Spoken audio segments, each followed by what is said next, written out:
Bom dia, professor. Bom dia, Carolina. Esperar aí mais alguns irem entrando para a gente dar continuidade à aula de ontem.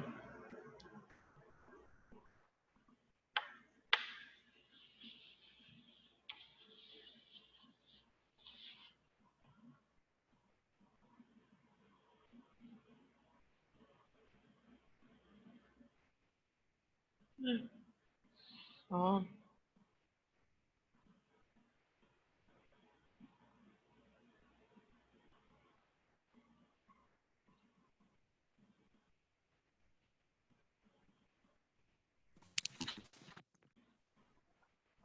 Bom dia, professora.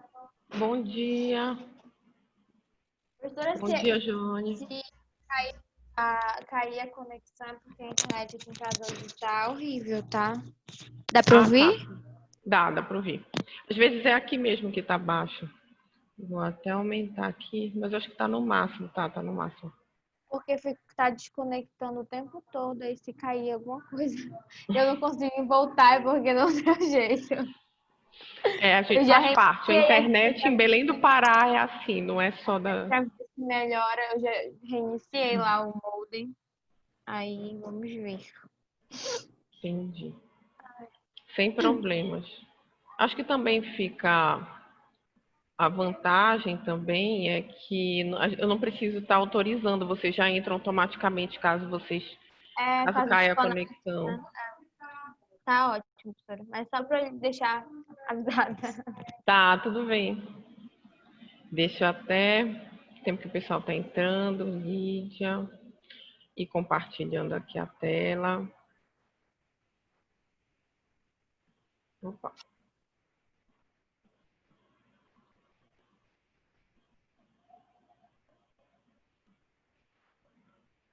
Eu fechei a tela? Peraí.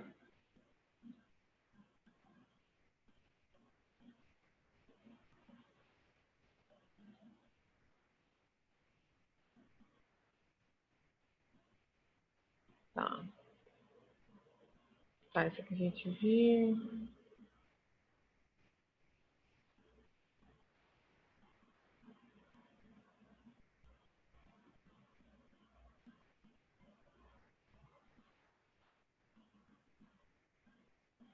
Bom, gente, então vamos caminhando enquanto o resto do pessoal vai entrando.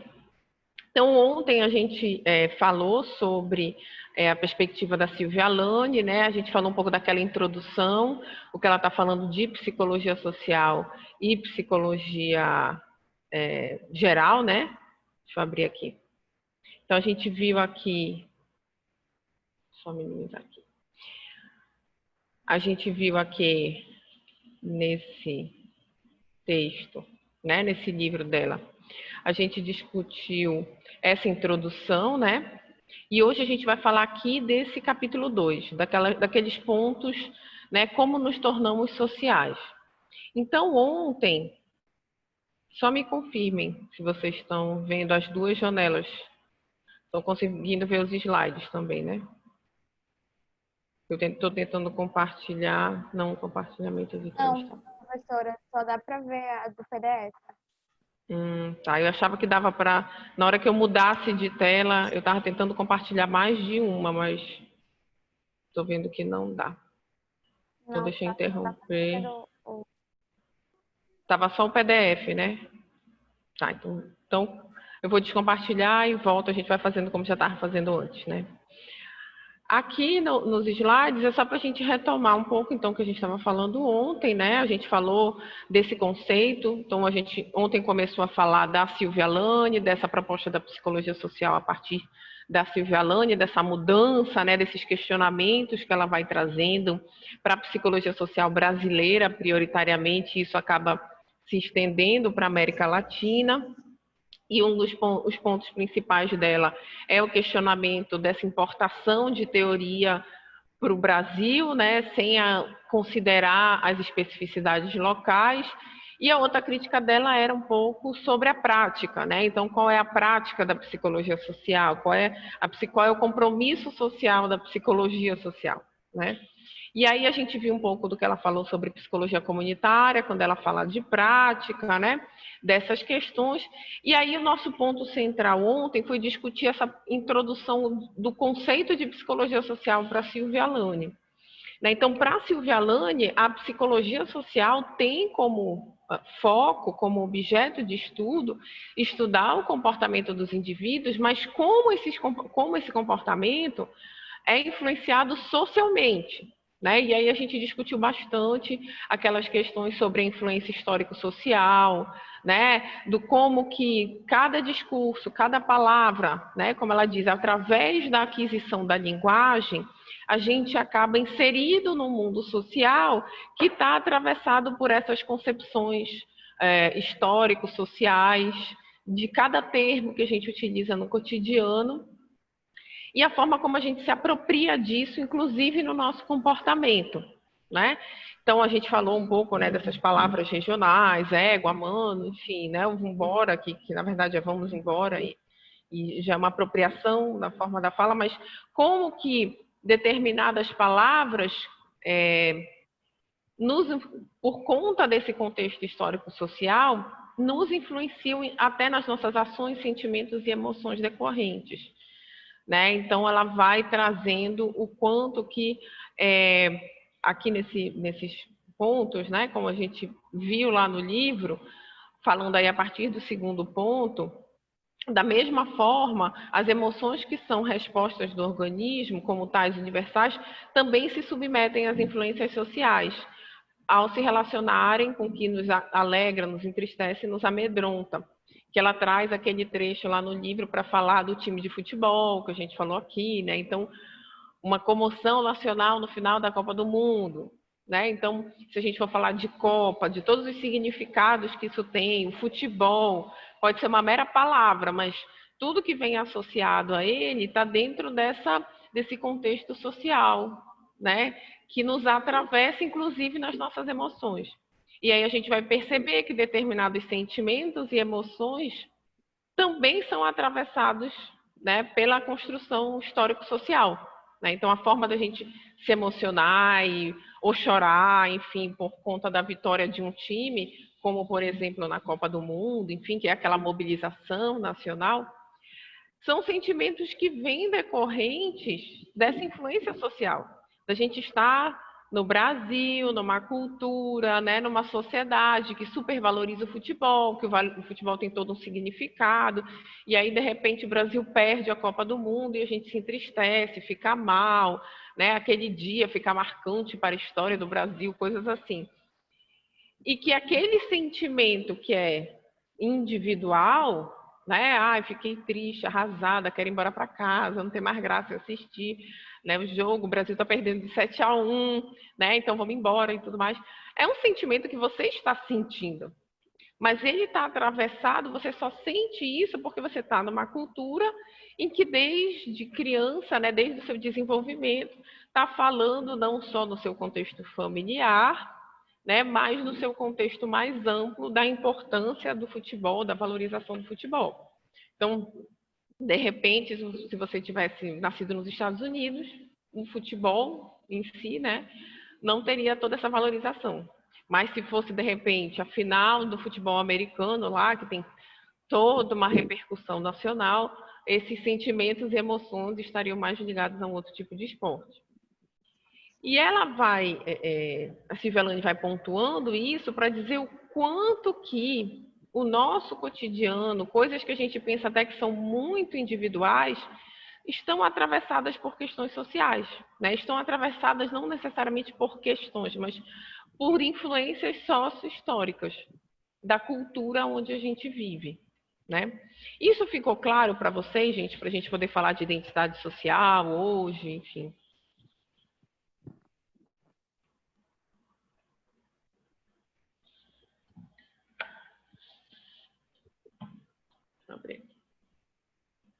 Sim, então tá ótimo.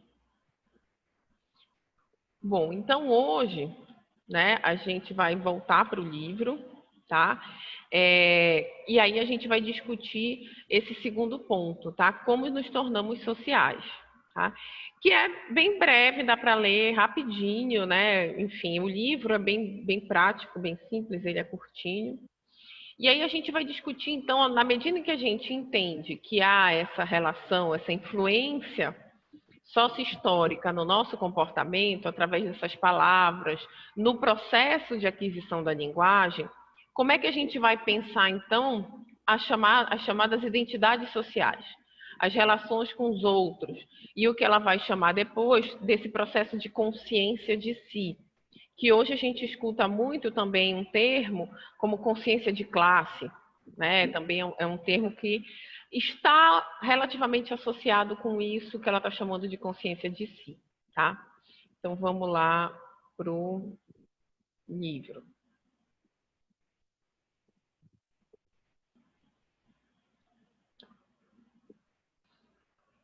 Então, nesse tópico, deixa eu aumentar aqui. O que a Silvia Alane começa a trazer, então ela discute naquela introdução o que é psicologia e o que é psicologia social, né? Já que é um livro para um público em geral, não só para psicólogas e psicólogos. E aqui ela vai tentando explicar esse processo. Lembram quando ela pergunta ontem, né, lá na introdução, quando um comportamento é social, né? E a gente discutiu aqui, na verdade, se a gente for pensar, praticamente todo comportamento é social, porque a gente está sempre embrincado nessa relação, né, com as pessoas desde o momento que a gente nasce, ou até antes de nascer, como a gente falou, né?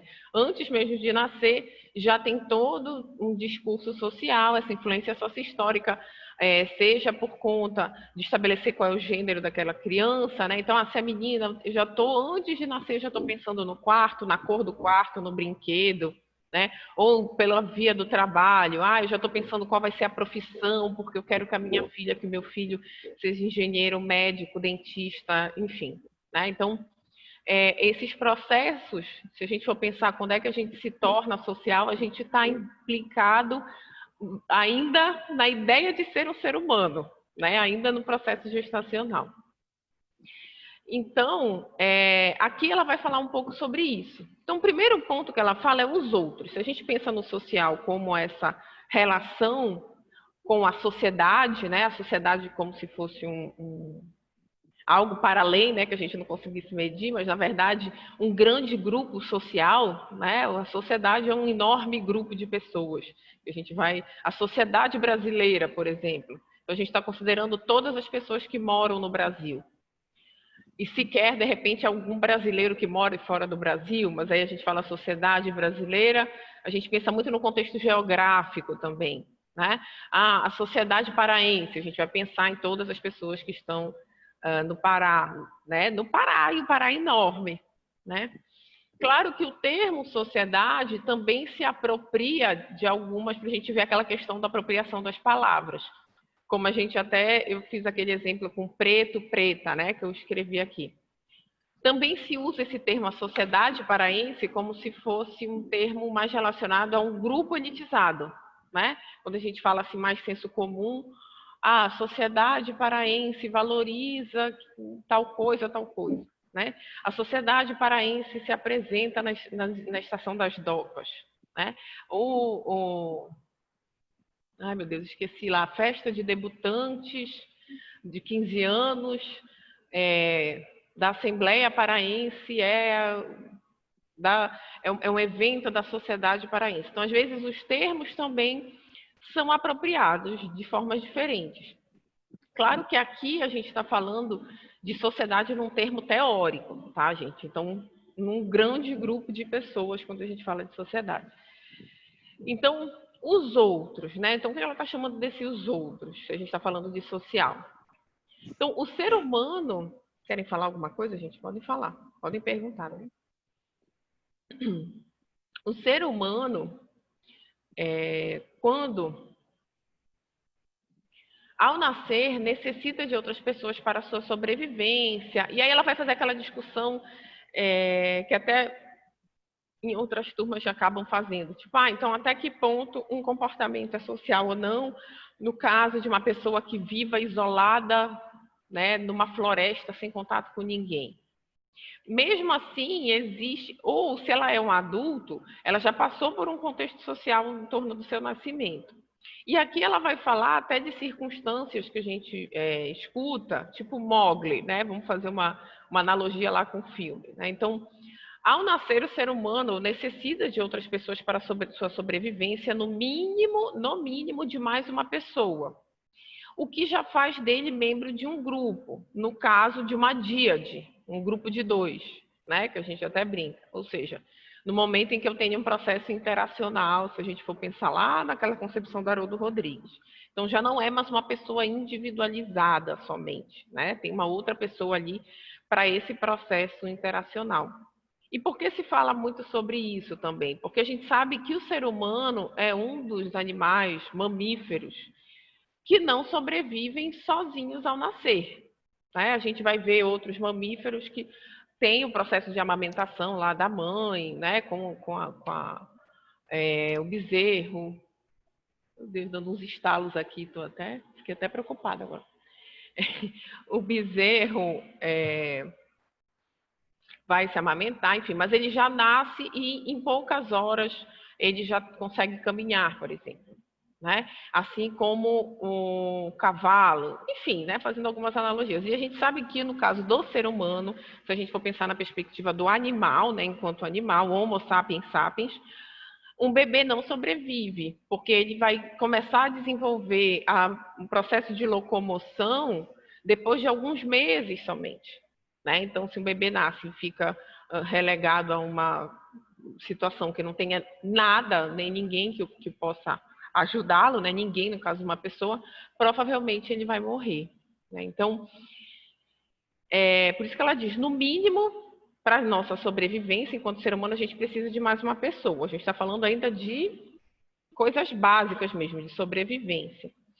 E toda a sua vida será caracterizada por participações em grupos necessários também para a sua sobrevivência. Além de outros circunstanciais esporádicos, como os de lazer, ou aqueles que se formam em função de objetivo imediato. E o que ela está querendo dizer aqui é que, além disso, para a nossa sobrevivência em sociedade, a gente precisa estar inserido em grupos, a nossa vida vai ser caracterizada por essa inserção em grupos, desde a família, depois a escola e assim sucessivamente, porque é através dessa relação com os grupos que a gente vai aprendendo as normas sociais, tá? Sem falar ainda o que é a norma, ela vai chegar lá para discutir as normas sociais, né? Mas das coisas mais básicas, né? Então, no processo de desenvolvimento, a gente vai aprendendo nessa inserção com o grupo social que a gente não pode, estou com calor, vou tirar a roupa e vou andar sem roupa na rua porque eu estou com calor. Né?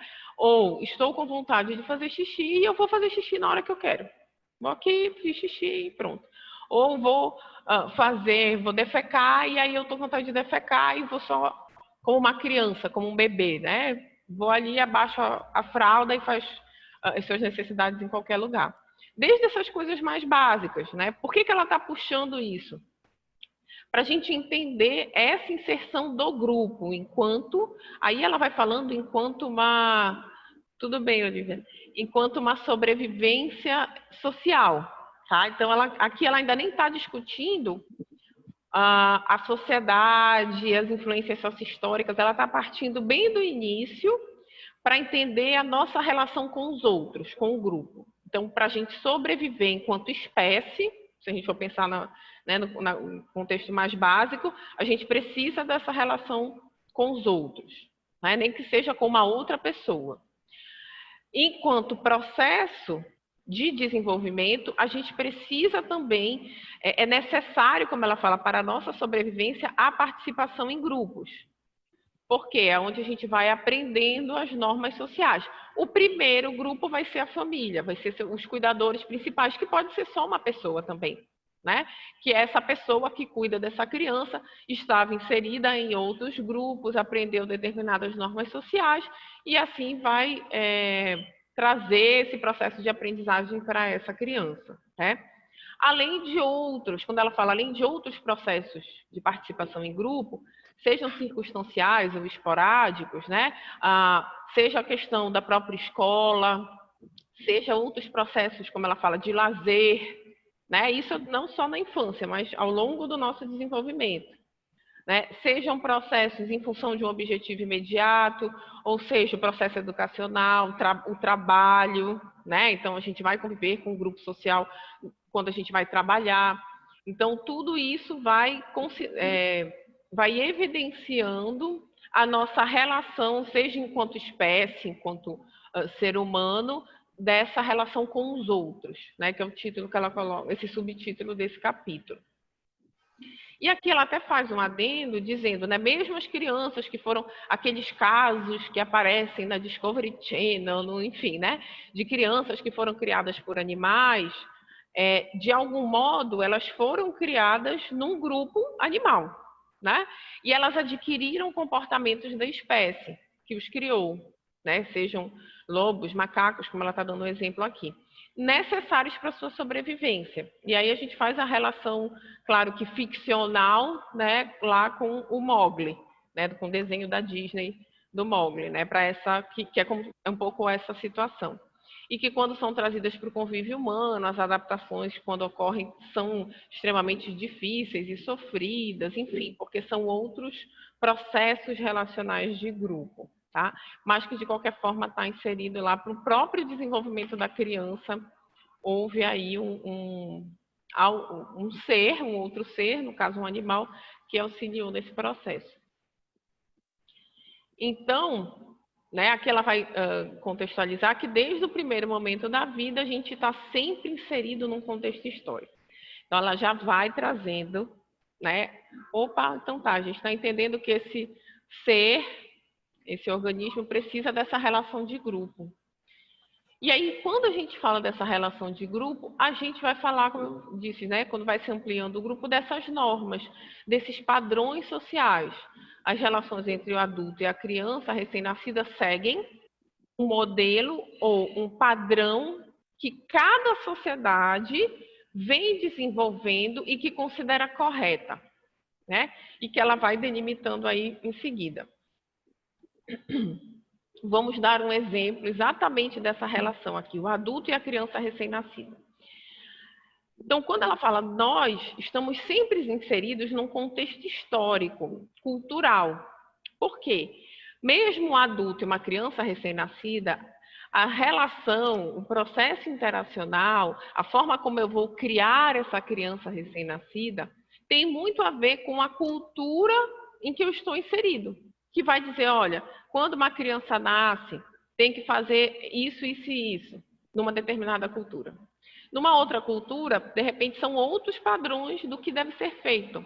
Inclusive, os processos, a gente tem toda uma discussão no Brasil sobre a própria questão do parto, né? Que nas últimas décadas, o parto considerado natural, que não era natural, era a cesárea. Então, já era programado, ninguém falava de parto normal mais. Era só assim, parto normal era naquela situação em que a pessoa não tinha acesso ao hospital e acabava tendo em casa, mas pela ausência de acesso ao hospital, enfim. E em outros países já é o contrário. O parto é parto normal, né? Como a gente chama no senso comum. Só vira uma cesárea no caso de risco da mãe. Então, a pessoa vai para um hospital, tem uma assistência na Inglaterra, na França, em Portugal, por exemplo. A minha cunhada mora em Portugal. Ela está grávida de 6 meses. Lá é parto. Não tem esse negócio de, não, eu quero fazer uma cesárea. Lá eles vão olhar e vão dizer, tá louca? Só vai fazer uma cesárea se durante né, o processo de parto, você não tiver dilatação, não conseguir, aí a gente faz uma cesárea num caso de emergência, num caso, enfim, né, mais preocupante.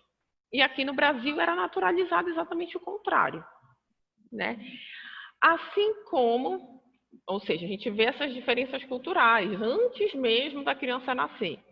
Um outro ponto, para a gente pensar nesse contexto histórico, e aí a gente vai pensar no contexto cultural também, porque isso vem, né, historicamente. Uma cultura não é cultura porque do nada isso é natural, mas porque historicamente, em algum momento, começou a se valorizar um determinado padrão de comportamento.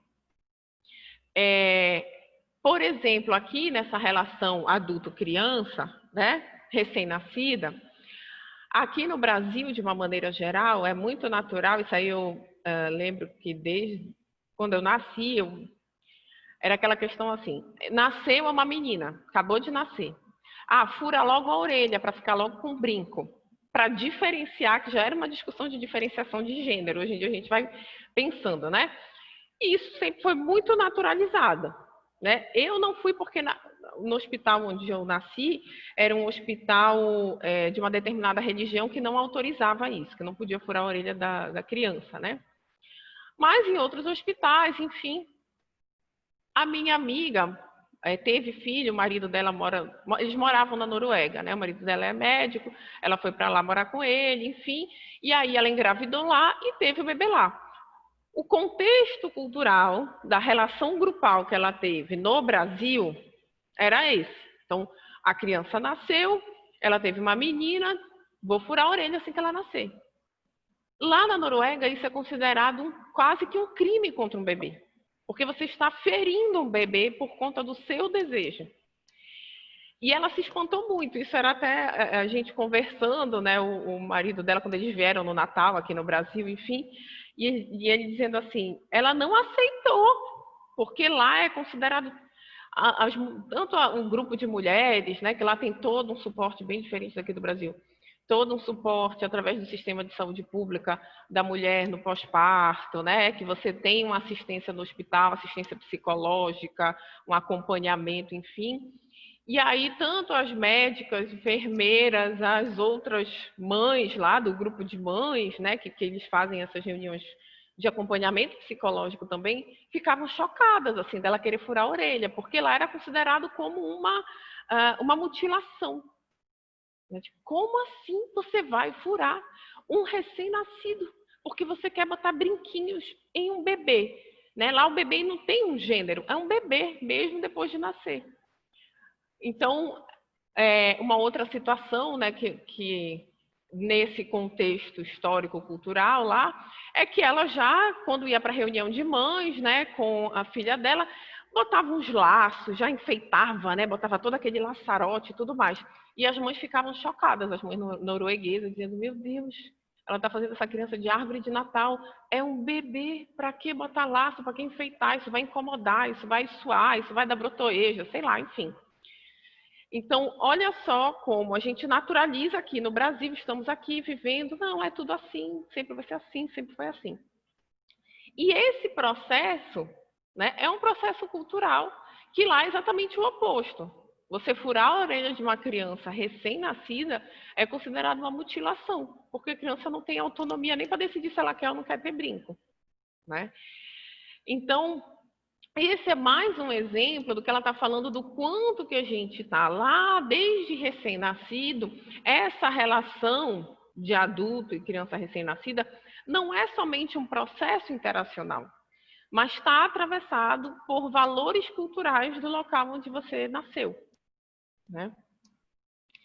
Então, seguem, por isso que ela diz, essa relação desde recém-nascido vai seguir um modelo ou um padrão em que cada sociedade vem desenvolvendo, considerando como correto. Então, aqui, furar a orelha da criança, da menina recém-nascida é o correto, é até melhor, porque a criança ainda não sabe o que está acontecendo com ela, já, né, quando crescer já está com a orelha furada, enfim. E lá já é o contrário, o correto é não furar, porque aquilo vai ser uma mutilação para a criança, né? Então, são práticas consideradas essenciais e, portanto, valorizadas. Se não forem seguidas, dão direito aos outros de intervirem direta ou indiretamente. E quando se fala em dar o direito, que ela coloca entre aspas, significa que a sociedade tem normas e leis que vão para o campo jurídico, né? Até a Olivia falou ontem, que institucionalizam aqueles comportamentos que historicamente vêm garantindo a manutenção desse grupo social, né? Ou seja, desde essa prática, mas vamos pensar aí, eu não sei se lá juridicamente tem até lá na Noruega realmente pode ser vamos pensar que isso tenha se transformado em uma lei, uma norma que do social, das relações ditas, né? Não, isso é um absurdo, isso é um absurdo, a gente não vai furar a orelha de um recém-nascido, isso é uma mutilação, isso é uma coisa horrível. Olha, está acontecendo muito isso, então vamos transformar numa lei, juridicamente vai virar uma lei do país que não se pode furar a orelha de criança, porque isso é considerado uma mutilação para a criança. Então, por isso que ela vai pontuando. Essas práticas, que são consideradas essenciais e naturalizadas, ao longo da história daquela sociedade, nesses processos, né, relacionais, enfim, vão cada vez mais se naturalizando, se transformando em normas das relações sociais, até se transformarem em práticas institucionalizadas, né? Ou seja, aqueles comportamentos, né, que historicamente vão garantindo a manutenção desse grupo social. E aqui, gente, a gente tem vários exemplos, né? Desde, se a gente for pensar, por isso que ela sempre fala do histórico.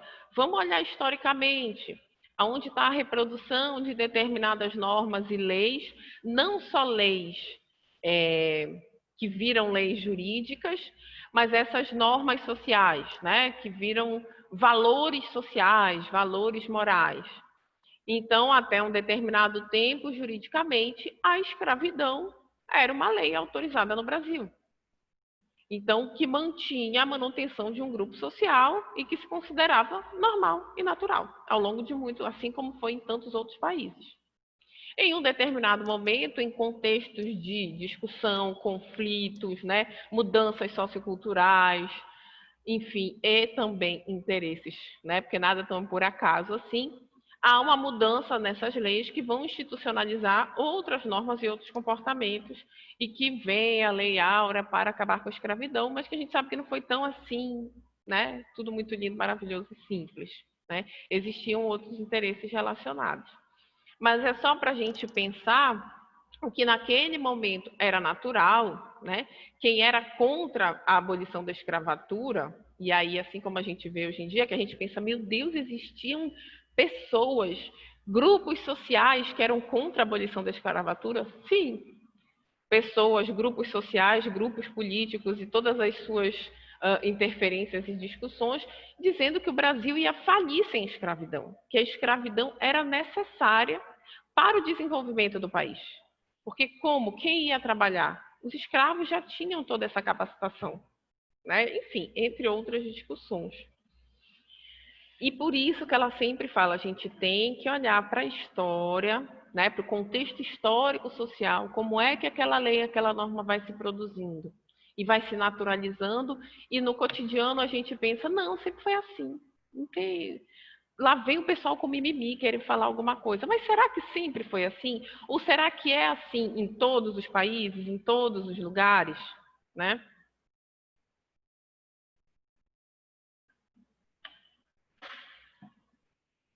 Tá dando para entender, gente? Eu estou muito rápido. Eu vou falando, vou lembrando dos exemplos. E hoje a gente tem aí um materialzinho, né, para discutir. Vocês estão conseguindo entender essas relações aqui das práticas, né? Como que a nossa relação do individual com os outros, esses outros estão dentro de uma cultura, essa cultura normatiza e cria padrões do que é certo e do que é errado, que também mudam ao longo da história, né? Como, por exemplo, a questão da escravidão, mas que a gente sabe que a gente ainda tem muita discussão sobre isso. Ou uma coisa atual de diferenças culturais, como eu dei o exemplo da criança recém-nascida, né? Uma criança que nasce menina, né? Dita e considerada como menina nos padrões sociais do que é considerado como uma menina, enfim, no Brasil é super natural furar logo a orelha, para botar logo o brinquinho e diferenciar de um menino bebê. Lá na Noruega já é totalmente o contrário, já é considerado uma mutilação à criança, né?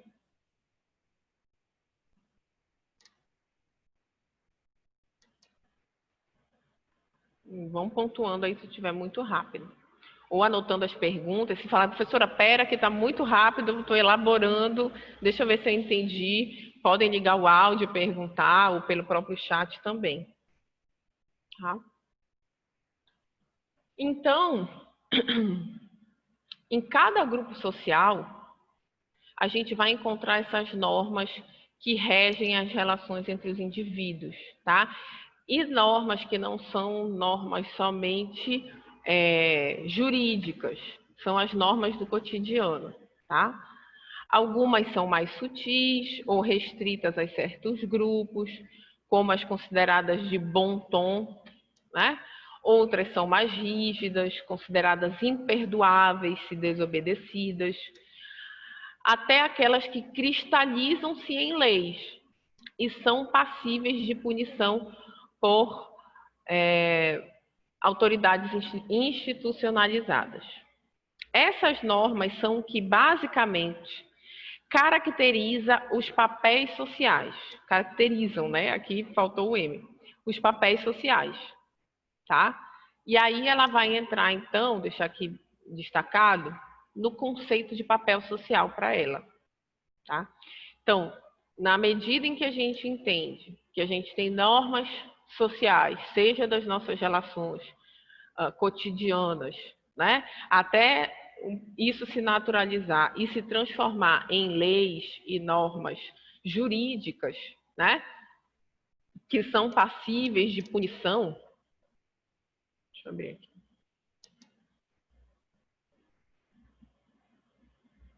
Ah, tá, tudo bem. Ela já tinha me avisado no início, Carolina, que poderia cair, que ela estava tentando entrar, enfim.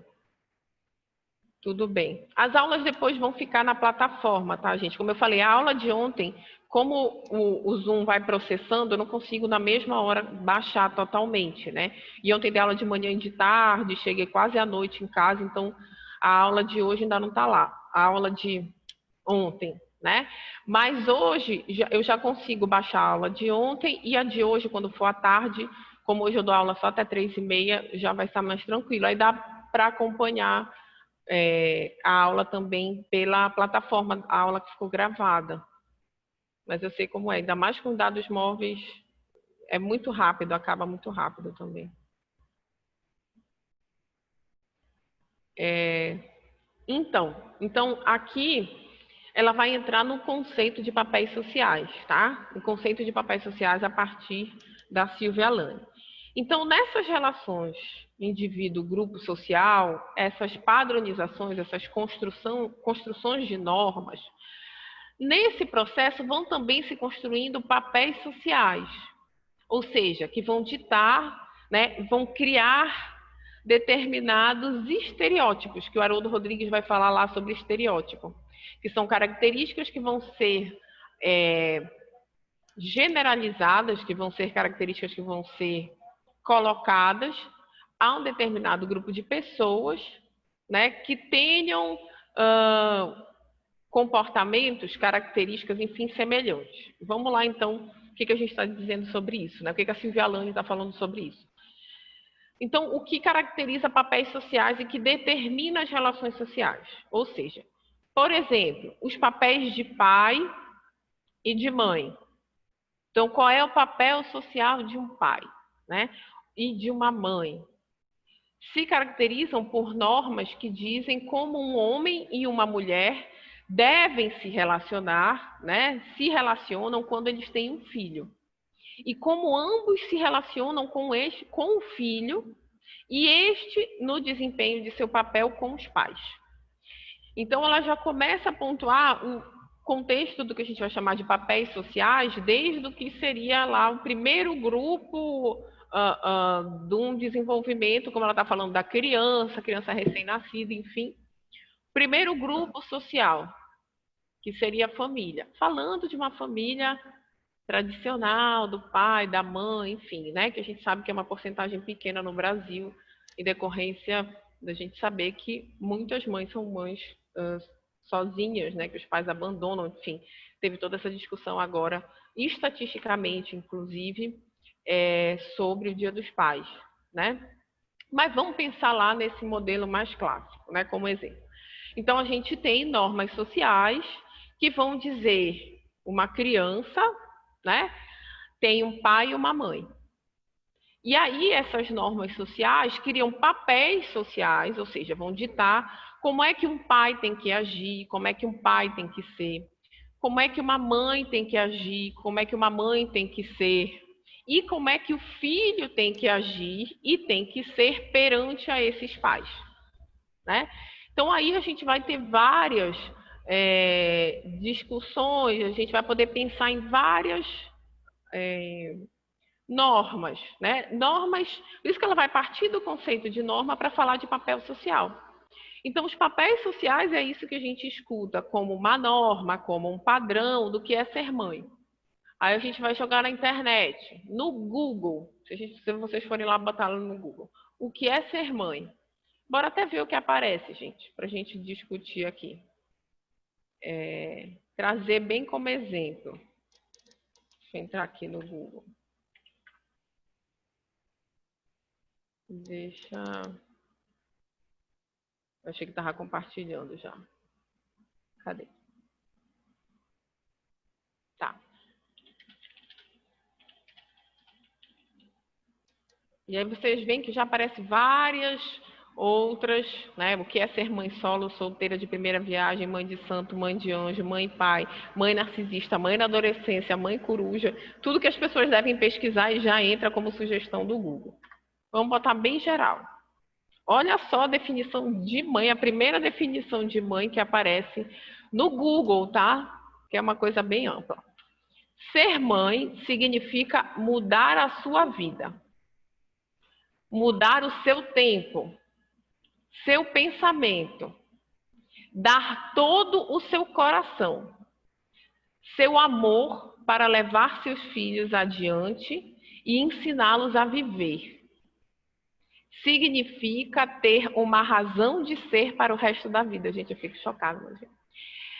Querer aproveitar e viver ao máximo cada momento. O que vocês acham dessa definição?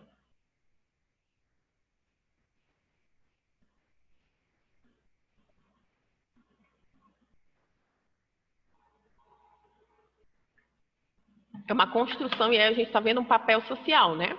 É isso que a Silvia Lane está dizendo. O que é um papel social? É uma definição sobre como aquelas pessoas que compartilham da característica, por exemplo, ser mãe, devem agir, ser, se comportar dentro de um padrão social, né? Não foi a mãe que chegou lá e falou isso, mas como é que socialmente significa ser mãe, né? Digam o que vocês acham. Vocês concordam, discordam? Não tem certo nem errado, gente. Psicologia social é para a gente refletir, debater, é isso mesmo.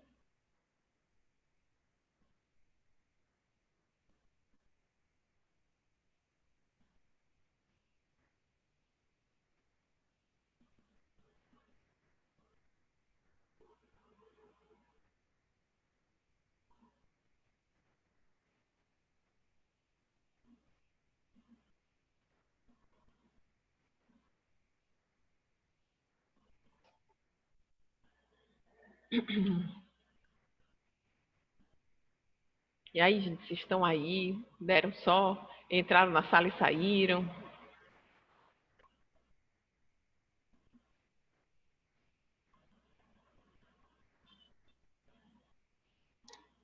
Ah, sim. O que eu estou perguntando, Carolina, é o que vocês acham desse conceito de ser mãe, que está aqui no Google? A opinião de vocês mesmo, assim, eu acho, eu concordo, acho que é isso, ser mãe é esse amor, é essa doação completa e total, né? Falando de papel social, para a gente lembrar que é um dos papéis sociais que a Silvia Lane está dando como exemplo. Ou não, não concordo, acho que está muito exagerado, enfim.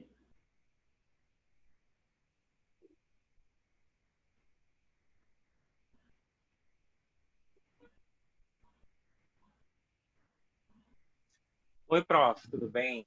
Bom, Oi, Olivia, pode falar. na verdade, a gente percebe que o papel de mãe ele também é romantizado, né? a gente tem como se o papel de mãe fosse realmente uma protetora, aquela que acolhe e tudo mais, mas nós sabemos que biologicamente nem sempre é isso. Algumas vezes ela é aquela, digamos, que gera a vida, mas ser mãe não significa que ser mãe é aquela que gera. Eu posso não ter possibilidades, inúmeros fatores que possam me impossibilitar de ser mãe, mas posso cumprir um papel de função de mãe social, né? Que a Uhum, sociedade me impõe. Posso comprar ou não.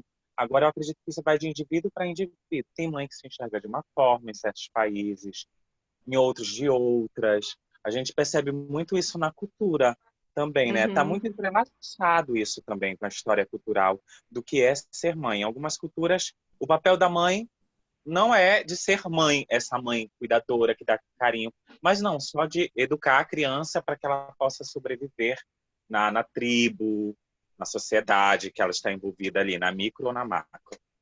Uhum. E então esse papel social de mãe, né, essas características que se dão do que é ser mãe, vão variar de cultura para cultura, né? Isso. E que aqui a gente observa. Vocês estão conseguindo ver o Google, a tela que eu estou compartilhando? Só para ter certeza, porque às vezes eu fico. Estamos vendo. Mãe, Tá. vem cá. Rapidinho. A senhora falou Olha, a falar. Lídia tá até chamando a Lídia tá até chamando a mãe dela para aproveitar a discussão. Teu áudio está aberto, Lídia. Deu até para ouvir aqui. Vamos aproveitar e falar de mãe. Deixa eu chamar minha mãe também. Mãe, vem cá, o que que será? Eu jurava que era isso também. Eu também fiquei. Olha, bora botar até a mãe na roda para fazer a discussão, né? Então, peraí, tem mais algum? Então, nesse contexto, esse exemplo que eu coloquei do Google, né? Então, para falar sobre essa construção dos papéis sociais. Então, qual é o papel social da mãe no Brasil? Né? O que é considerado como papel social da mãe? A Olivia trouxe algumas coisas, né? Que na nossa cultura é essa mãe protetora, acolhedora, né? Que vai ser responsável pela criança. E às vezes até muito mais do que isso, né? Com essa discussão do dia da gestante, um pouco antes teve o dia da amamentação, enfim, a gente vai vendo que existe também, né, ou seja, esse papel social do que é ser mãe, ou seja, as normas sociais, os valores sociais que vão ditar o que é ser mãe, é o que é construído, que a Silvia está falando de papel social, né? É aquilo que é dito como, olha, quando uma pessoa vira mãe, ela tem que agir dessa forma. A gente vê aqui na definição mais ampla do Google, quando você joga no Google o que é ser mãe, o papel social de mãe, pelo menos a partir, né, do Brasil, porque aqui a pesquisa do Google aqui parte da localização, né, ou seja, então como a gente está no Brasil, a gente vê que os valores sociais, ou seja, o papel social de ser mãe no Brasil é a doação da sua vida. Né? Então, ser mãe é, primeiro, mudar a vida. Sua vida nunca mais será a mesma. O seu tempo, você vai mudar totalmente o seu tempo. Você vai ter que mudar o seu pensamento. Você vai ter que dar todo o seu coração. Então, você vai viver única e exclusivamente, todo o seu amor vai ser para os seus filhos. Esqueça amor para qualquer outra pessoa. A sua dedicação tem que ser só para o seu filho. O seu amor para levar seus filhos adiante e ensiná-los a viver. Ok, todo o processo de cuidado envolve isso. Eu acho que o que é mais forte aqui significa ter uma razão de ser para o resto da vida. Olha só o peso que isso recai sobre uma pessoa ser mãe na sociedade brasileira. Então, se em algum momento a mãe prioriza o trabalho e não o filho, é uma mãe ruim. Tem que parar a vida para cuidar só da criança. Como assim ela vai trabalhar? Como assim ela não tem condições financeiras de cuidar da criança e vai ter que deixar a criança com a vizinha? E vai ter que deixar a criança com a tia? Né? E vai ter que deixar a criança com a avó para ela poder ter, inclusive, como se sustentar para poder garantir, de repente, aí o futuro dessas crianças.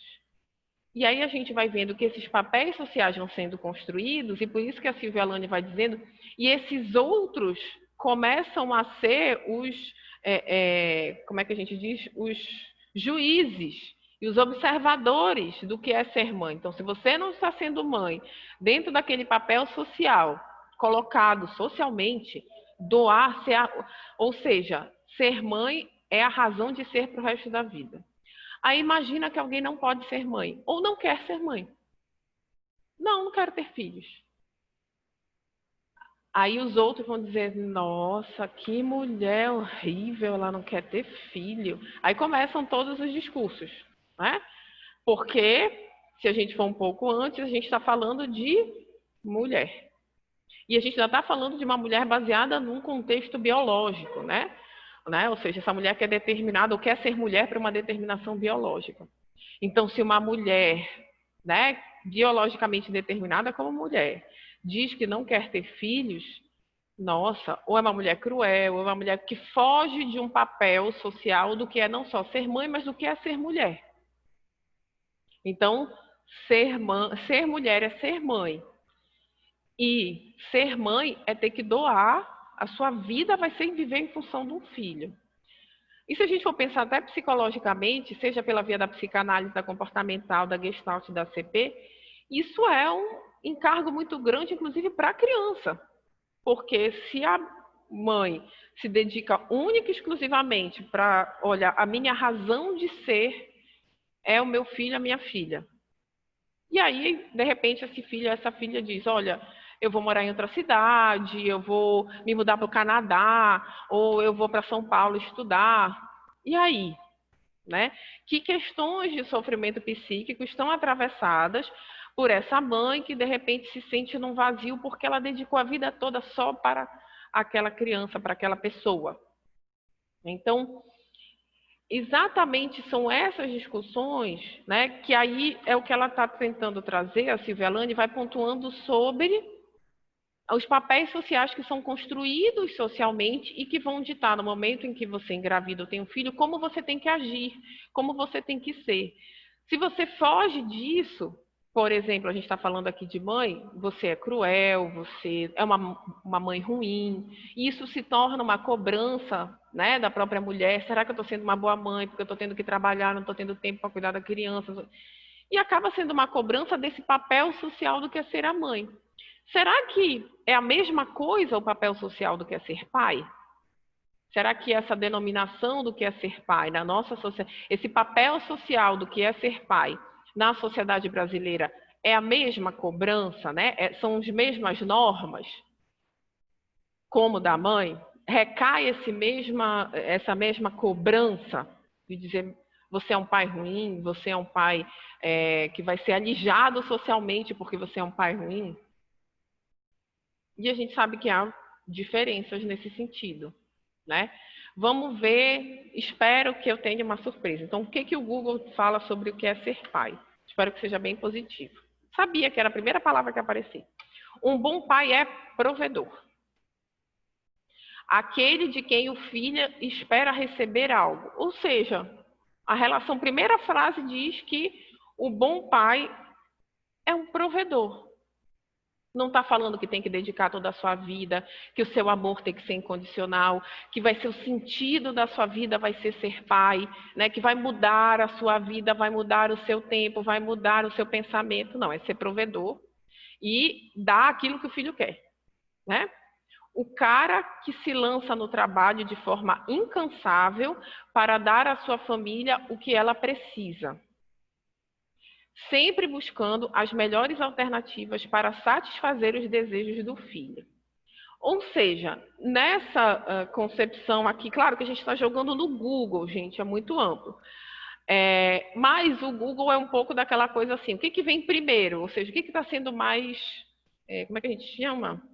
Mais clicado, enfim, não sei muito o termo tecnológico, né? Mais divulgado, que tem mais repercussão. E aí, olha só qual é o papel social do pai, o provedor, que tem que dar aquilo que o filho pede. Ponto. Ninguém está falando de amor, vocês não viram a palavra amor em momento nenhum aí. Ninguém está falando de mudança de vida. Não tá Aí falando. também nem falou sobre educação, né, professora? Tipo, o pai que Exatamente. cuida, o pai que ama. Exatamente. Então, olha a construção dos papéis sociais de pai e mãe na nossa sociedade, né? E como isso vai reverberar nos nossos comportamentos, né? Então, no momento em que uma mulher, né, tem um filho, tem todo um peso, toda uma discussão. Vai mudar a vida, né? Vocês viram que eram frases bem fortes, assim. Vai ser o sentido de toda a vida dela, aquela criança, aquela pessoa que ela gerou, enfim.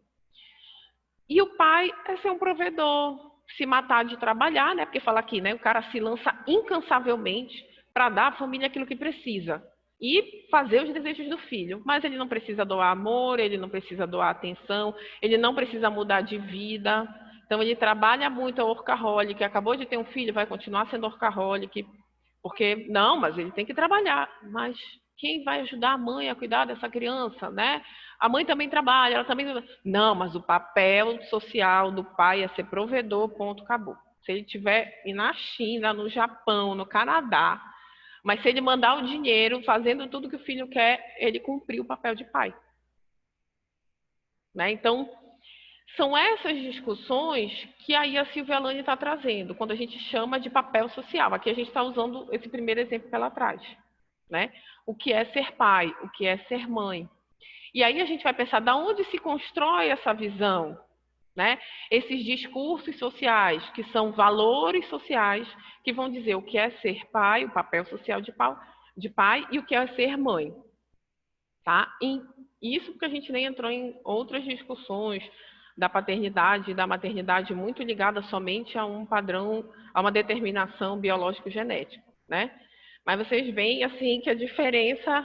Eu até tinha esperança, eu vou achar, o Google vai me dizer alguma coisa de cuidado, de carinho, de amor, né? A gente já tem tanta discussão nos últimos anos sobre a paternidade, né? Essas questões de a desconstrução dessa masculinidade muito sem compromisso com afeto, enfim. Mas não, né? Continuamos nos...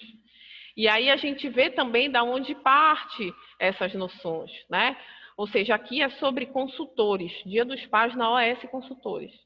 Lá no conceito de mãe, vem de amentemaravilhosa.com.br. Então, para também ver da onde se está discutindo essas questões. Então, se você vai ver o conceito de mãe, discussão de mãe, são sempre sites sobre maternidade, enfim. Aí você vai falar sobre discussões sobre ser pai, de sites sobre trabalho, consultoria, enfim. Né? E olha a diferença das imagens. Aqui aparece uma imagem, literalmente, né, um desenho de uma mulher com um bebê. Aqui é um desenho de uma cama com café da manhã em cima. Não aparece nem a imagem, nem o desenho, né, de um homem, não tem nem a questão da imagem, que também é muito importante nessa questão da construção do papel social. É apenas uma foto aleatória, assim, que não dá muito para entender por quê, né? Qual a relação nesse sentido? Não tem, pode falar, Olivia. É bem...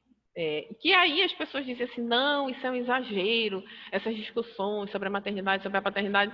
Mas aí a gente vai vendo que está aqui, gente. A gente não precisa ir muito longe. A gente joga no Google e vê a diferença, né, do que está se falando como papel social do pai e papel social da mãe. E que isso vai sendo construído historicamente. E a grande questão é refletir sobre, para a gente ter outras relações de afeto, né, para além só desses papéis sociais que foram naturalizados, mas que partem de algum contexto sócio-histórico. Da onde viria, né? Aí a gente tem que pensar, então vamos estudar o conceito de pai na sociedade brasileira. Quando é que começa a se criar o termo pai? Sempre houve esse termo, que nem a Rosiane Neves fez lá, problematizando o conceito de social, né? Social é o que é social, ela foi estudada onde veio o conceito de social. E aí a proposta da psicologia social é também questionar isso. Tá, tudo bem, a gente sabe, fizemos uma pesquisa aqui, né, no Google, ou a gente poderia ter feito uma pesquisa entre estudantes de psicologia, entre as pessoas moradoras de uma comunidade, para saber quais são as representações de pai e mãe. Ah, tá, concluímos isso aqui, percebemos que as pessoas falam isso. Mas de onde vem isso? Por que que está naturalizado esses papéis? Historicamente, então a gente vai estudar a masculinidade, aspectos sociais da masculinidade.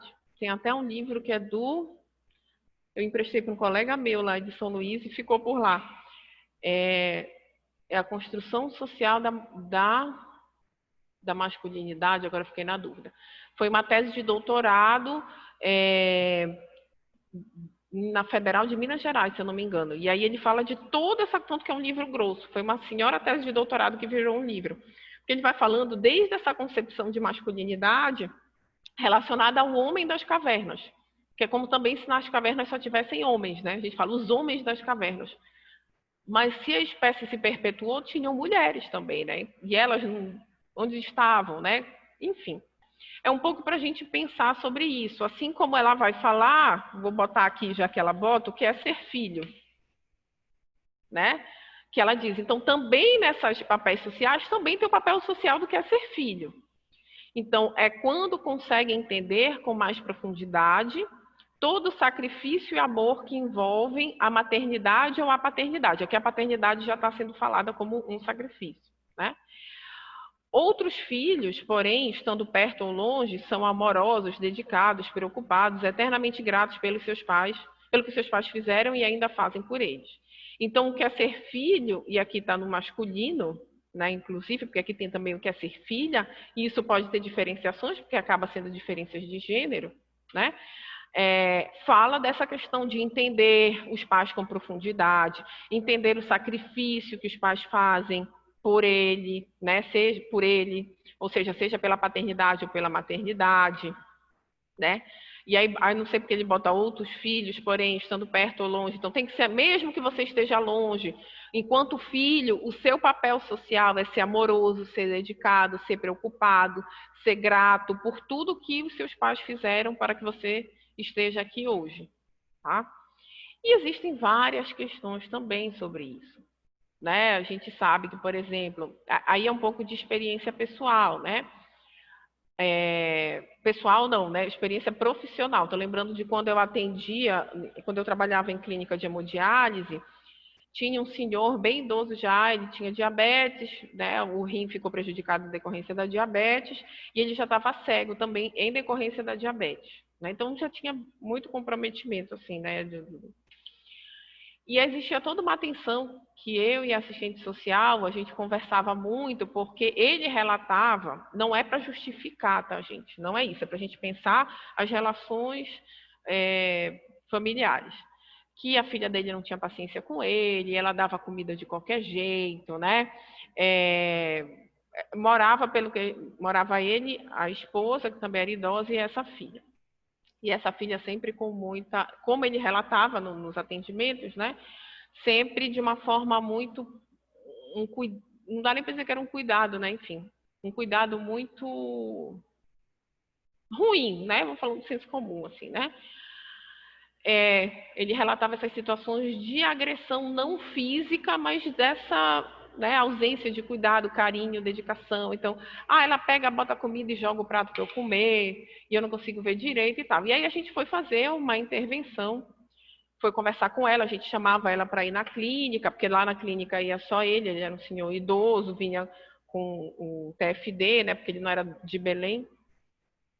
E um dia, no processo de intervenção, né, comigo enquanto psicólogo, ele relatou, já muito choroso, que ele sabia por que ela tratava ele assim. Porque ele agrediu muito ela na infância e na adolescência. Não que justifique, gente. Tá? Não estou dizendo, então realmente ele mereceu, ela tinha que tratar ele mal. Não é isso.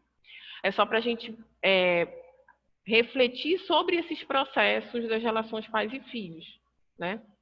Claro que a gente tentou por 1000 vezes, enquanto eu estava trabalhando lá, a gente tentou falar com ela, ela sempre se recusava, quem vinha muito era a esposa dele, apesar de já ser idosa. Para fazer uma intervenção, é necessário a intervenção. Não é que, tá vendo, ele foi mal com ela, então ela tem que ser má com ele. Não é isso. Mas para pensar sobre esses papéis sociais, que se a gente não sabe da história, a gente apenas só recrimina e criminaliza.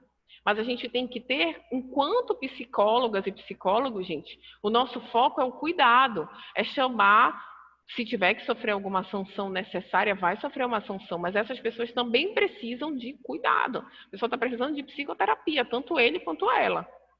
Né? Não adianta só, tá bom, criminaliza, prende, né? Tem a questão do Estatuto do Idoso que tem que ser cumprida, tem que ser colocada como importante, mas e aí?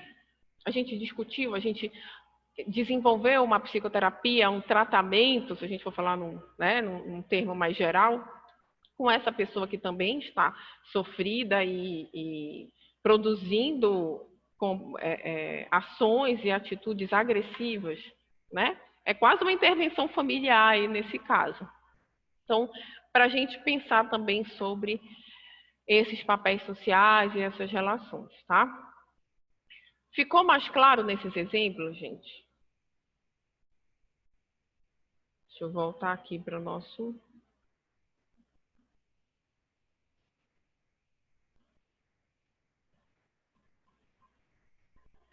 Sim.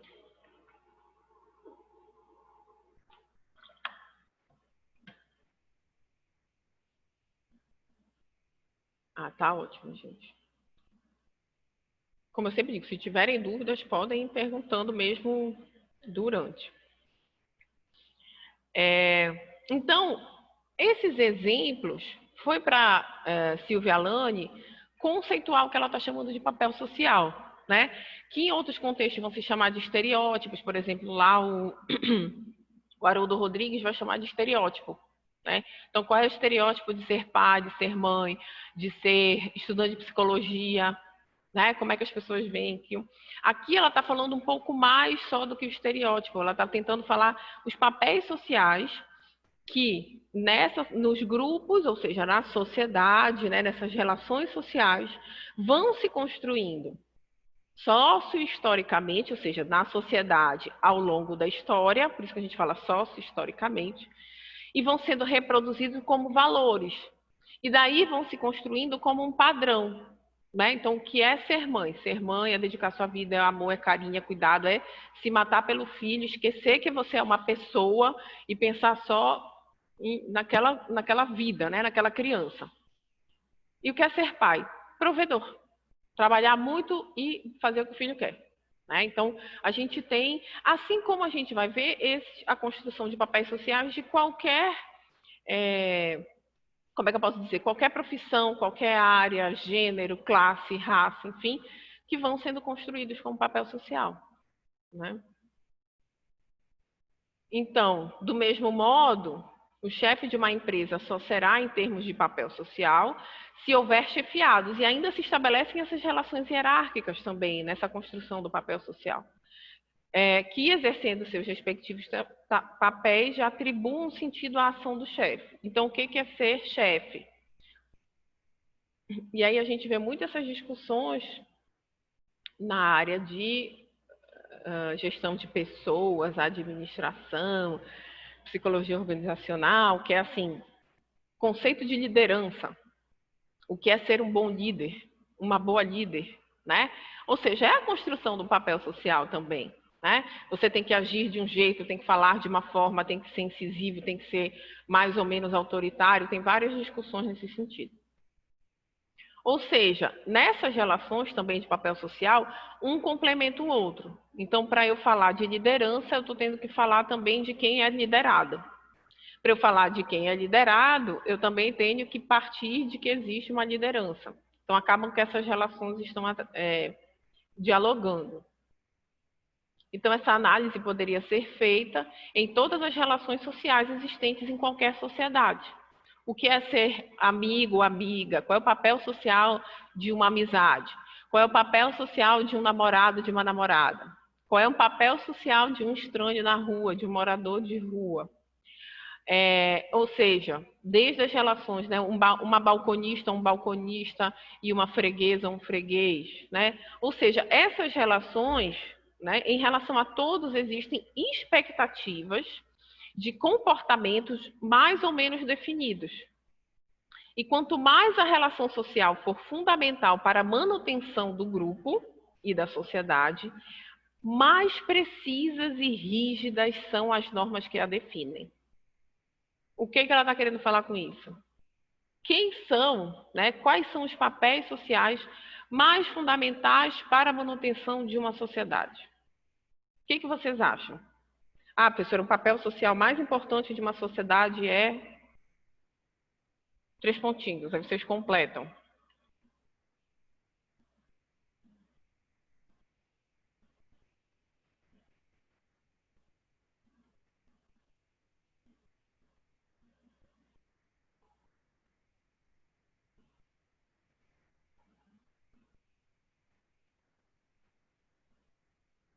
Pode falar, Olivia.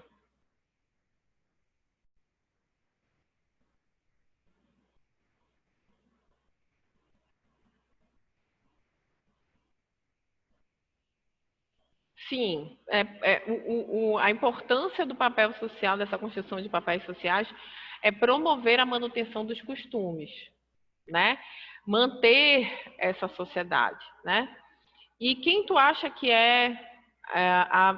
ou um papel social, ou mais de um, seriam as pessoas, né, o papel social mais fundamental para a manutenção da sociedade? Não existe um certo ou errado, tá, gente? Eu Pode também. falar. Tem mais alguém querendo falar? Não, tá todo mundo caladinho. Caladinha. Bom, eu acho assim que, como você mesmo diz, quando se trata a nível de Brasil, nós percebemos que é uma nação muito mais religiosa. Então, ela segue princípios muito mais religiosos, ou seja, a gente traz essa questão do pseudo-cristianismo pelo que a gente entende dele e fundamenta isso institucionalizado nesse conservadorismo que nós temos dizendo que é um cristianismo, entendeu? Eu não enxergo como cristianismo, mas isso é muito pessoal, tá? Mas eu vejo que advém muito dessa questão mesmo, dessa referência cristã, entendeu? Jesus, Deus, Maria, princípios. Aí, claro, nós temos também pessoas que são evangélicas e também pegam esses princípios bíblicos do que é ser homem, do que é ser mulher, qual é a função da mulher na Bíblia. Então, eu vejo muito isso. Entendi. Então, tu acredita assim que o papel social mais fundamental para a manutenção da sociedade são papéis de homem e mulher, por exemplo? Sim, sim. Sim, então esse é um dos exemplos, Olivia. Claro que isso aqui não tem o certo ou o errado. Eu trouxe, né, até essa pergunta para a gente refletir, porque o que a Silvia Lane está pontuando aqui no final, cadê, né? Então, quanto mais a relação social for fundamental para a manutenção do grupo, mais precisas e rígidas vão ser as normas que a definem. Então, de repente, o que é ser um papel social do que é ser um estudante é importante para a manutenção da sociedade. Mas, muitas vezes, para essa manutenção da sociedade, o papel social de ser homem e mulher ou de ser pai e mãe é o que vai sustentar. Então, a gente vai ter normas e valores sociais muito mais rígidos para esses papéis do que para outros, que podem deslizar, né? Por exemplo, o papel social do que é ser uma estudante ou um estudante. É estudar, é aprender, é passar de ano, é ter uma excelência, ter boas notas.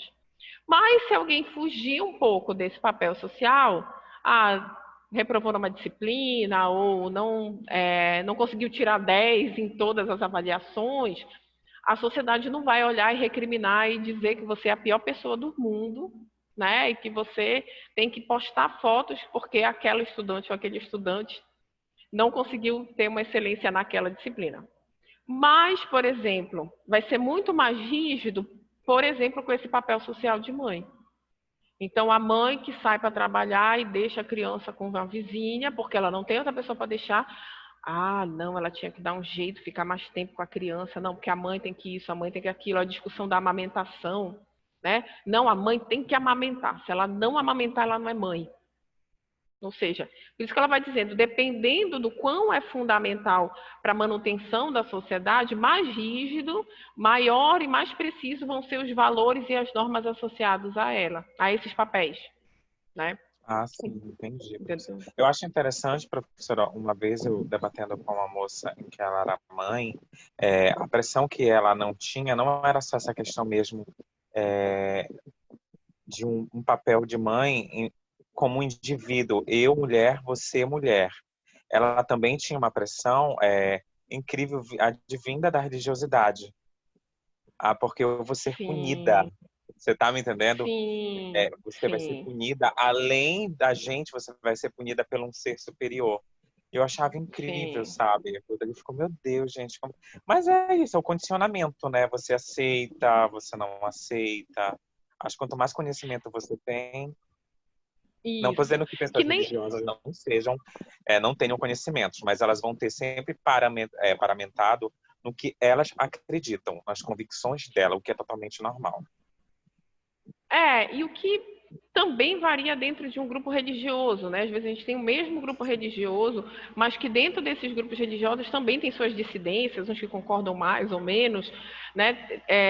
Eu tenho até a mesma discussão que tu, Olivia, mas assim tem uma coisa até que eu escuto, que eu comecei a refletir, dizer assim, olha, tem muitas diferenças dentro de determinados grupos religiosos que estão dentro, se denominando dentro da mesma religião. A questão que quem faz, quem faz alarde acaba chamando mais atenção, né?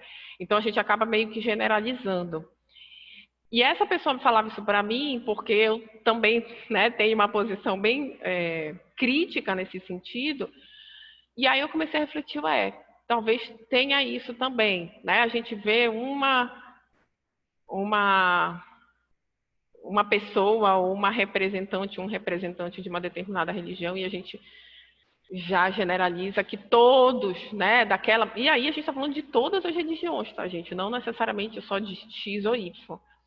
E aí, de repente, eu acho que isso tem se tornado até um motivo de algumas pessoas se afastarem, que se consideravam religiosas, até se afastarem da religião, porque meio que estão meio dissidentes a algumas discussões que estão indo para um campo para além, inclusive, do que, né, Jesus falava, do que desses preceitos, como tu até falou, né? Parece que é uma coisa meio pseudo-cristã, enfim, é até E não é nem isso aí, delicado né, falando. professor? Tem uma coisa bem interessante, gente. Desculpa eu falar demais, tá? Pelo amor de Deus, é porque algumas Não, e vezes ao eu pego momento pra falar. também, como eu sempre digo, gente, falem para a gente trocar ideias. Psicologia social é isso, né? É a gente ir refletindo sobre esses processos. Eu tive que fazer uma pesquisa de campo diante de uma matéria que eu tinha e eu fui justamente eu acho que na religiosidade candomblessista. Chegando lá, eu estava perguntando como era a aceitação de mulheres transexuais dentro da religião, né? Aí teve um Uhum. rapaz, tinha dois rapazes, um olhou para o outro e falou assim mesmo, você vai falar com ela, que era comigo. Aí ele veio. Aí eu fui perguntando, digo, mas tudo bem, vai ser aceito, eu vejo que o acolhimento é maior, né, neste campo mesmo da religiosidade. Como é que você vê isso? Aí ele falou, não, pode, claro, tudo bem, mas aqui ele vai cumprir o papel dele de homem. Aí eu falei assim, oi? Sabe? Tem Aí muita discussão. aí entrou um conflito. Aí tipo assim, eu disse, não, Sim, mas você tem que entender uma coisa, essa pessoa ela já está sendo julgada pela sociedade, pela uma determinada vertente religiosa, e aqui ela ainda tem que encontrar mais um desafio.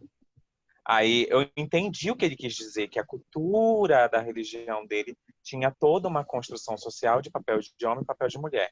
Ok, a gente sim. ficou no impasse, ele não me Aham. respondeu.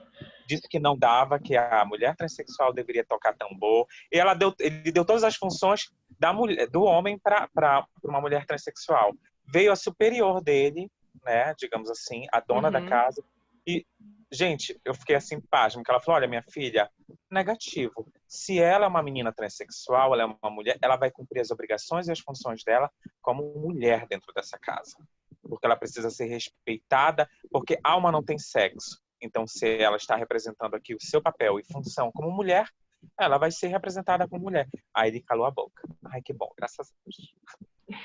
Isso tem uma grande discussão fazendo aqui, porque a gente está falando de papel social e isso se reflete dentro das religiões, né? Ou seja, dessa construção do papel social do que é ser mulher e do que é ser homem, pautado numa determinação biológica, quando a gente for falar de identidades sociais. Aqui a gente vai pontuar muito rápido, né? Mas na disciplina do semestre que vem é um tópico da disciplina, gênero, né? Está dentro da ementa. Então, são algumas aulas que a gente vai discutindo essas questões, que vem dessa construção de que parte do papel social de ser homem e ser mulher está definido pelo biológico, né? E no candomblé tem muito essa discussão, porque dentro do candomblé eles estão tentando rediscutir isso também, né?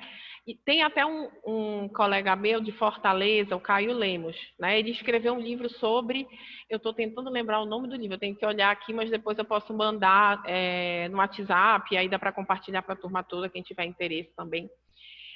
Quem é homem e mulher no candomblé? Eu acho que é uma coisa assim.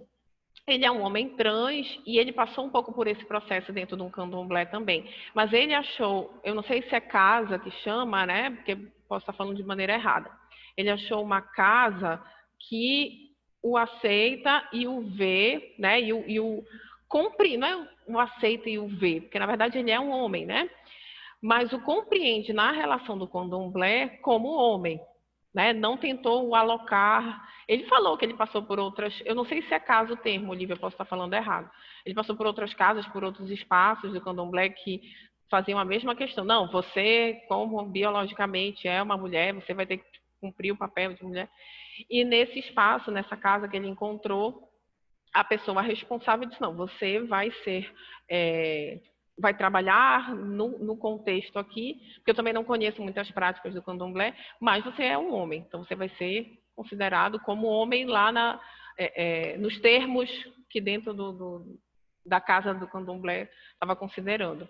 Então tem muita discussão disso. Inclusive eu vi essa discussão num congresso que eu fui em 2018, que é o congresso da ABE, né, que é a Associação Brasileira de Estudos da Homocultura, é o termo que eles utilizam, né?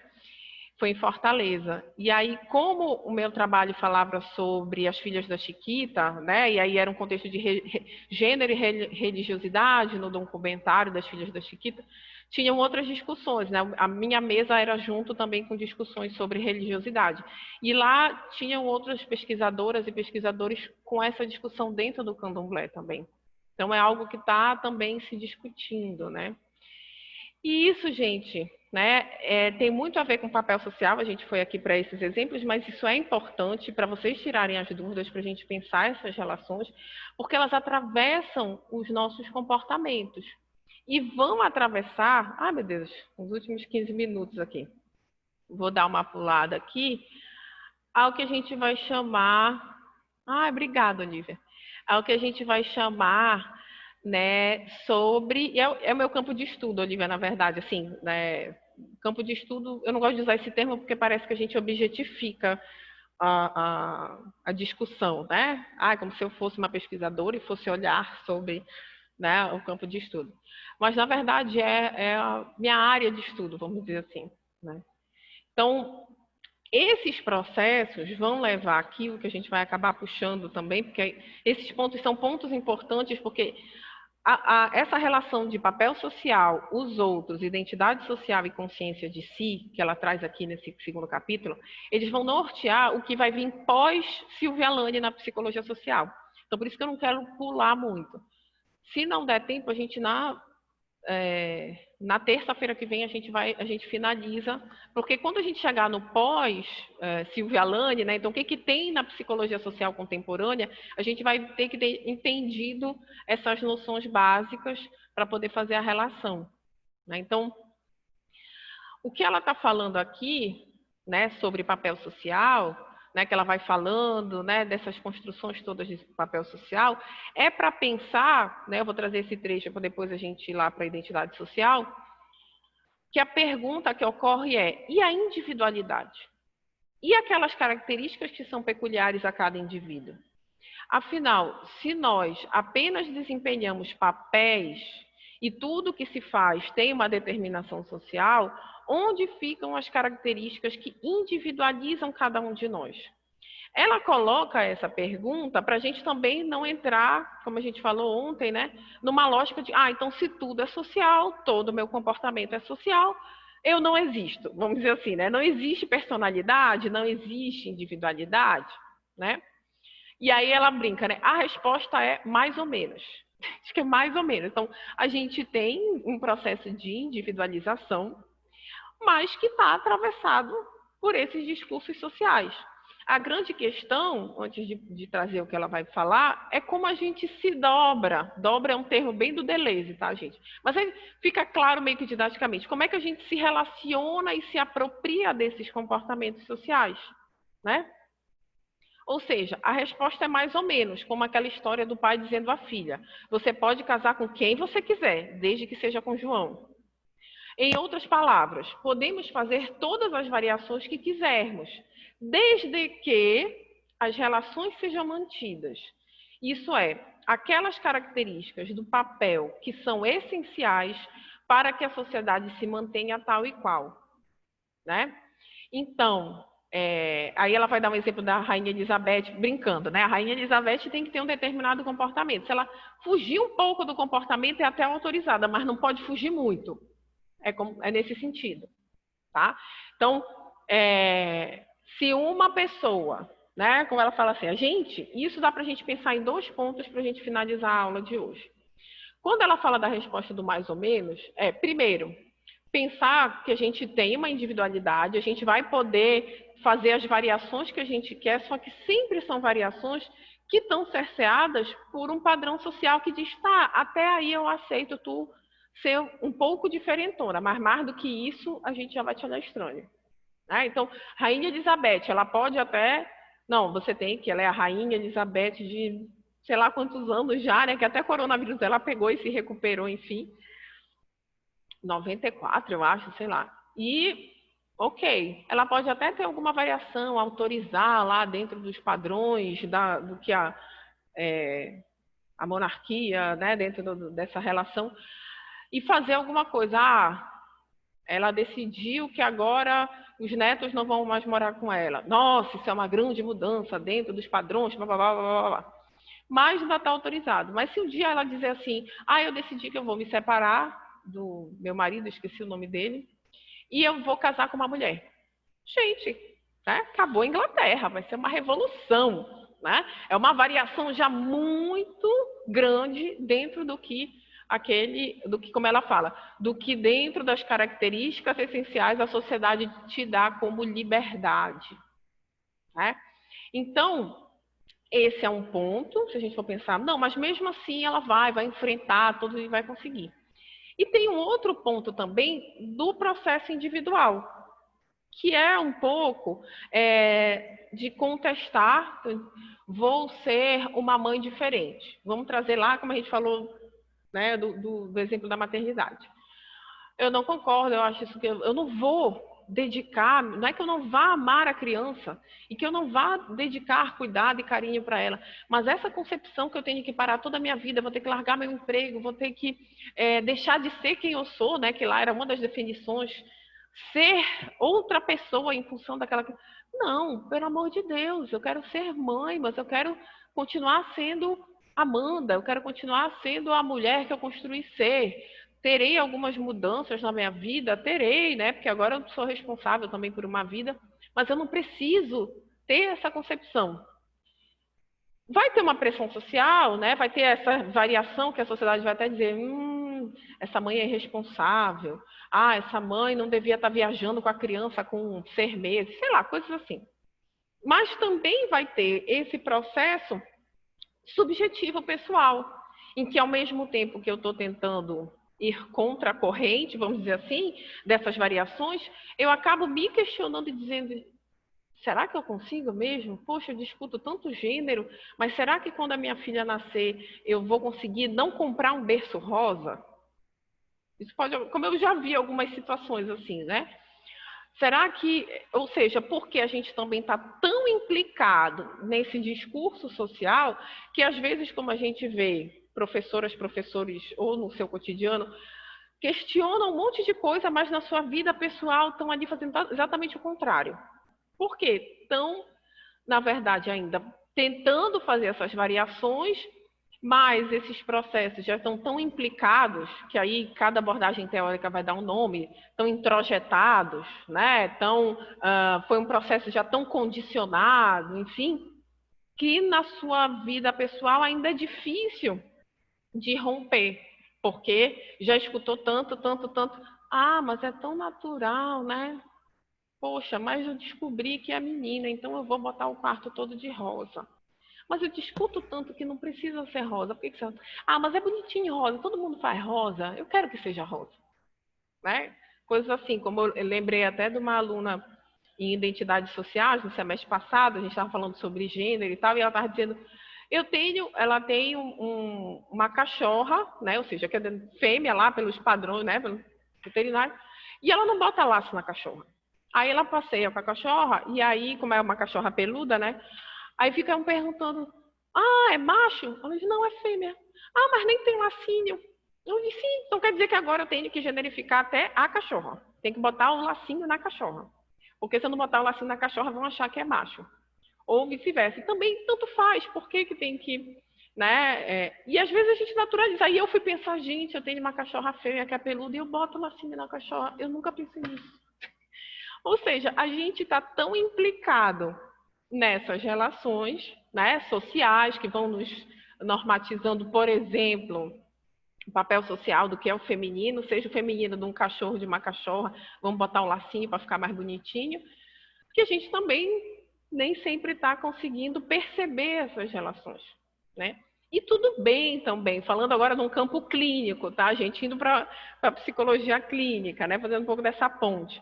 E tudo bem, porque isso é um processo de desconstrução, né? Agora a questão é, uma coisa é eu estar nesse conflito pessoal entre o que é a norma social e como eu experiencio essa norma social. Outra coisa é, eu acho isso uma grande frescura e aí eu vou começar a gerar e produzir preconceito porque eu acho que todo mundo tem que pensar que nem eu. Aí é outra história, né?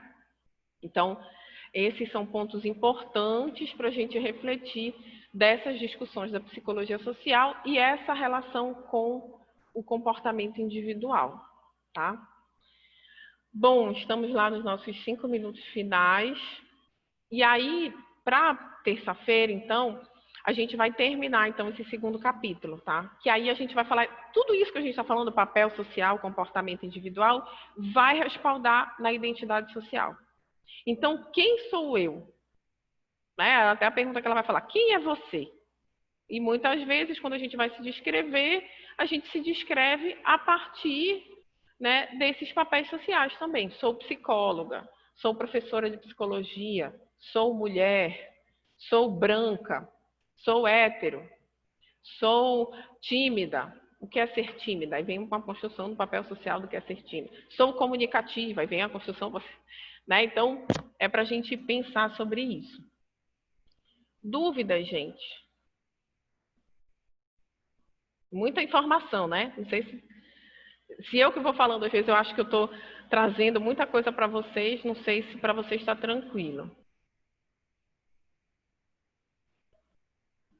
Deixa eu pegar aqui o celular para tirar foto da nossa frequência. Lembrar, então, que a Joane estava presente, né? Oi.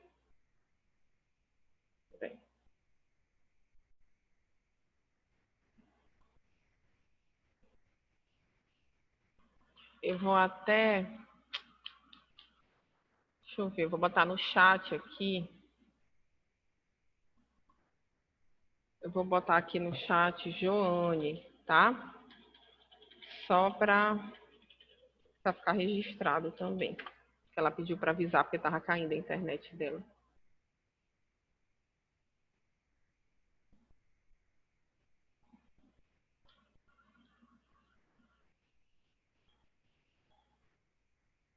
Pronto. Bom, gente, então é isso. Qualquer dúvida, discussões também. Professora, eu não concordo. Vamos conversar. A proposta é o diálogo, é a gente... Psicologia social é isso, é um processo de reflexão sobre essas questões sociais, né? Sobre esses processos sociais que nos atravessam enquanto pessoas, né? Que ainda está se utilizando muito o termo indivíduo. nessa perspectiva, tanto do Haroldo Rodrigues como da Silvia Alane, tá? E aí, então, na semana que vem, a gente termina esse capítulo da Silvia Alane, falando de identidade social e consciência de si. Ok? Então, boa semana, né? Quarta-feira, eu já dizia até bom final de semana, como a gente só se encontra na terça, né? Já vou desejando, inclusive, um bom final de semana para vocês também. Tchau, tchau, gente. Até. Tchau, bom final de semana. Professora. Tchau. Tchau, professora. Tchau, tchau.